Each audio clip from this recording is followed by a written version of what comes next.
Hello everyone, Daniel here from the Next Issue Podcast. On today's video, I'll be doing a review for Pine and Merrimac #1 from Boom Studios. This is a new comic book, so let's check out the creative team here.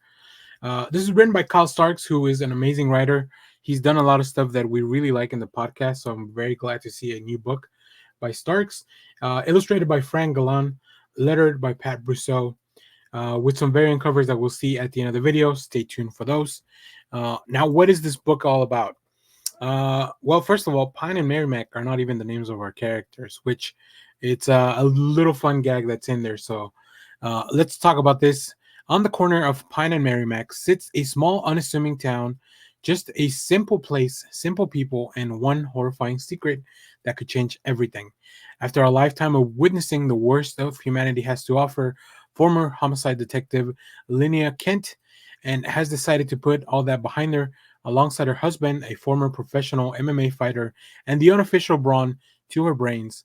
She's moved far from the busy city to open up a quiet little detective agency. At first, the simple cases this nook of the world has to offer were exactly what she was looking for, but there's more to the quaint hamlet that Linnea could have ever imagined, and something truly sinister pulling the strings. Eisner-nominated scribe Kyle Starks from Fuck This Place and Creepshow is joined by fan favorite artist Fran Galán for an unexpected detective tale perfect for readers of Reckless and the Department of Truth. I can definitely see those connections uh, after reading the issue. So very cool stuff. Now let's talk about the story here. Kyle Starks is very good at just kind of building out the world in just a few pages, and you'll see some of that in the beginning of the issue. Matter of fact, if you go to like the Omnibus app or something like that, you can see most of those pages as the preview, so you can get a little bit of a feel for the story. Highly recommend you check out Omnibus. I think it's a great app. Has some really cool. Has a lot of pages for previews for issues, which I really appreciate. But this is a really interesting story of this couple, of all the hardships that they've gone through, the reason that they've came together, and how they are trying to moving forward with their lives. So Kyle Starks really built that out in just about 5 pages that I'll show you in the previews. And from there, we get the actual story, right? We get kicked off of like, what are they doing? Who needs them? Who will they help? And why? Like there's still a lot of stuff that they are working through.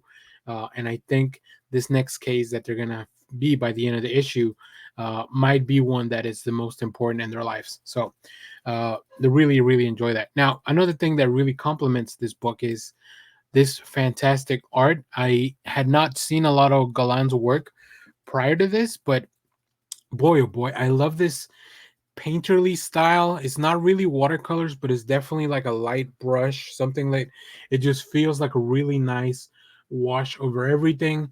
A lot of really cool details. I love how we just get introduced to the characters. We get to learn about their backgrounds, right? Lena unfortunately lost her sister when she was a kid, and now that's got one what prompted her to become a detective. But after seeing so many messed up things, luckily she was able to meet her husband Parker. So yeah, very cool stuff. I really enjoyed this issue, and as you can see, just some beautiful art until we get to the corner of Pine and Merrimac. So very cool stuff. I really enjoyed this issue, and I just can't wait to see where we go from here, because this book leaves off in a big cliffhanger. I will say that it definitely hooks you, and I really thought it was a good way to end the issue. Very strong, this #1. It really has everything that I'm looking for, especially mentioning the books like Reckless and the Department of Truth. There's a little bit of conspiracy stuff going on. There's definitely a lot of like really kind of messed up things that we get hints of throughout the world building. And of course, we have a detective story, which is really what the Reckless books are all about. So perfect comparison. Normally, I I don't always agree when they say this is kind of a mixture of this and this, but I think these were very accurate. So Boom Studios definitely letting you know, especially because they're even using examples that are not published by them by Boom, right? Which I think it's very interesting, but I think it's a very good way to kind of promote your book. So As I mentioned, really cool covers at the end of the video. Stay tuned for that. So, if you have read this book, let me know what you thought about it down in the comments. Shout out to Kyle Starks. We have reached out to him in the past, and hopefully we can get him on the channel at some point, somehow, some way. Yeah, a lot of really cool stuff hopefully coming in 2024, and this is an amazing way to kick things off for comic book wise. So, as always, thank you for watching, everyone. Remember to share, like, subscribe, hit the bell so you know when we go live. That is most Saturdays, 10 a.m. Central Standard Time. Stay tuned. We have more comic reviews, trailer reactions, TV recaps, all that fun stuff here on the channel. Thanks for watching, everyone. Bye-bye.